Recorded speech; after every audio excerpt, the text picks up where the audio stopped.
तो परमात्मा के तीन स्वरूप शास्त्रों में कहे गए हैं, सत, चित और आनंद।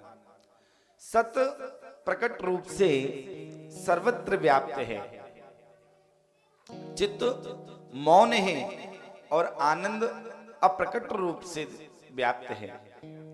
जड़ वस्तुओं में सत तथा चित्त प्रकटता है, परंतु जैसे जीवों में सत और चित्त प्रकटता है, लेकिन आनंद अप्रकट रूप से रहता है, लेकिन दिखाई नहीं देता।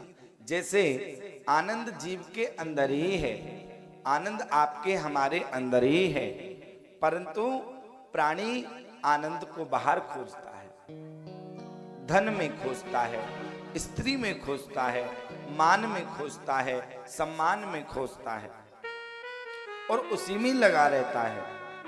भाव से मुझे भजो, क्योंकि भाव बिन सोनी पुकार, मैं कभी सुनता नहीं, क्योंकि भाव वाले भक्त का भरपूर मुझ पर भार है। इसीलिए इस भूतल पर होता मेरा अवतार है।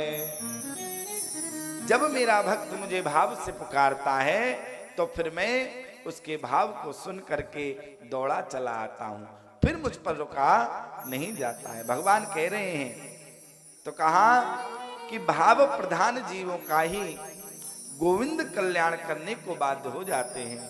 सिबरी ने कहां पर वेद पढ़े, सबरी को भगवान की प्राप्ति हुई। क्या माता सबरी ने वेद पढ़े हुए थे? नहीं, केवल भाव था कि एक बार हमारे यहाँ प्रभु श्री राम पधारे, एक बार मेरी कुटिया पर प्रभु श्री राम आए और मैं उनको अपने हाथों से कुछ खिलाऊं। तो देखो, भगवान भक्त की भावना को समझते हुए सबरी के झूठे बेरों को भी खा लिया। तो इसमें भक्त का भाव क्या था? क्या माता सबरी का भाव ये था कि मैं भगवान को झूठे बेर खिलाऊं?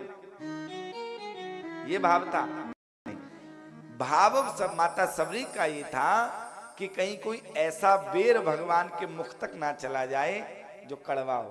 कभी कभी बेर कड़वा निकल आता है ना, तो इसलिए पहले खुद खाती थी, देखती थी कि मीठा है कि कड़वा है। मीठा होता था तो भगवान को खिलाती थी, और कड़वा होता था तो फेंक।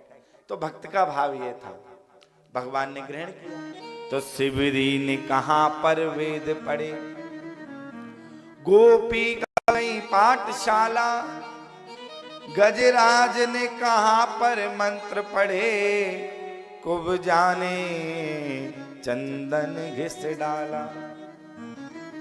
गजराज ने भी कोई मंत्र नहीं पढ़ा, केवल गोविंद नाम लिया और पूरा नाम ले नहीं पाया, केवल गो कहा, बिंद जब तक कहा, भगवान ने आकर के उसकी रक्षा कर दी। कुब्जा जो 3 जगह से टेढ़ी थी, उसने केवल चंदन घिसा और भाव था कि मैं मेरे हाथों से घिसा हुआ चंदन एक बार भगवान अपने मस्तक पर ग्रहण करें, अपने मस्तक पर लगाएं।